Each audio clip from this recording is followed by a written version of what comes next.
everyone, welcome to my new blog on Varanasi trip. तो अभी शाम के 5 बज रहे हैं और हम लोग वाराणसी स्टेशन पे हैं। हमारी जर्नी पटना से शुरू हुई थी मॉर्निंग 11:45 AM से बाय ट्रेन। ये जर्नी मेरे लिए काफ़ी खास है क्योंकि मम्मी भी मेरे साथ ट्रैवल कर रही है। ये है गदौलिया चौक, जो वाराणसी का सेंटर पॉइंट भी कहा जाता है।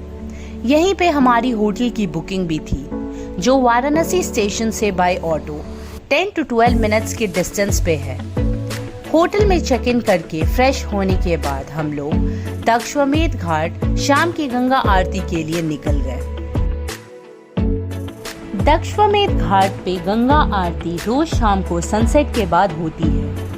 आरती की शुरुआत शंखनाद से किया जाता है, जिससे नेगेटिव एनर्जी दूर रहती है। आरती को देखने के लिए रोज हजारों की भीड़ घाट पे आती है और गंगा आरती में सम्मिलित होती है।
दूसरे दिन सुबह 5 बजे दक्षवमेध घाट पे पहुंचकर गंगा स्नान किया और मम्मी ने गंगा माँ की पूजा की।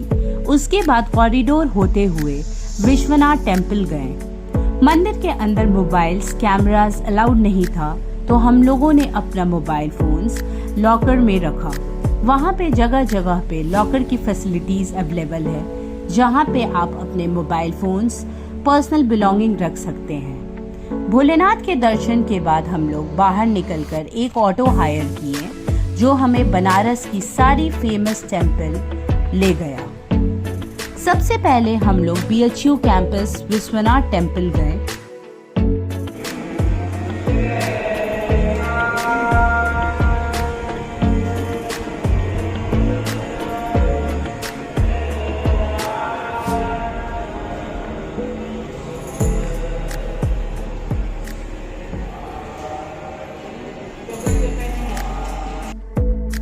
उसके बाद हम लोग तुलसी मानस टेम्पल गए। इस मंदिर की अपनी अलग ही खासियत है। इस मंदिर की सभी दीवारों पे रामचरितमानस के दोहे और चौपाइयाँ भी लिखी हैं। यहाँ की यह भी मान्यता है कि तुलसीदास ने इस स्थान पे रामचरितमानस लिखा था। तुलसी मानस मंदिर के बाद हम लोग संकट मोचन टेम्पल गए। यहाँ पे भी फोन्स अलाउड नहीं था, जिस कारण से हमें अपने मोबाइल्स को लॉकर में जमा करना पड़ा।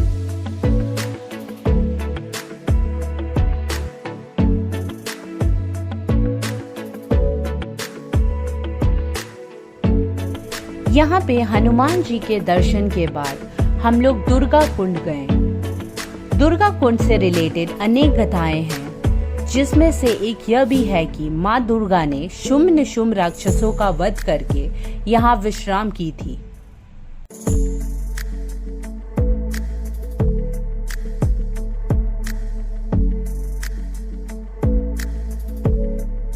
दुर्गा कुंड के बाद हम लोग काल भैरव मंदिर गए। यहाँ पे माना जाता है कि काशी विश्वनाथ के दर्शन के बाद अगर आप काल भैरव का दर्शन नहीं करते हैं तो आपकी दर्शन पूरी नहीं मानी जाती है। शाम के समय हम लोग 80 घाट गए। ये घाट वाराणसी के घाटों में से एक फेमस घाट है।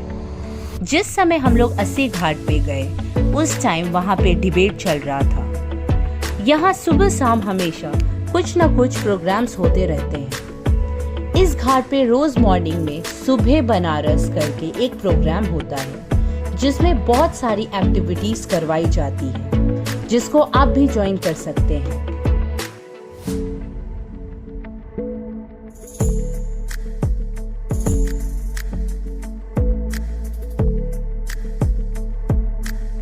यहाँ से हमने एक बोट हायर किया और बोट राइडिंग करते हुए सारे घाटों का अलग ही नजारा देखने को मिला।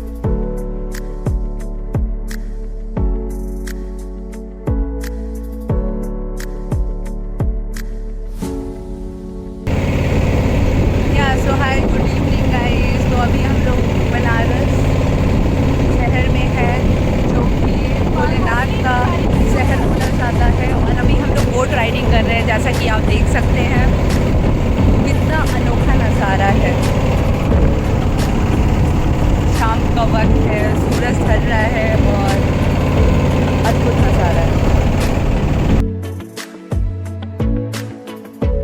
शाम में आरती के समय आप बोटिंग करते हुए आरती का आनंद भी ले सकते हैं।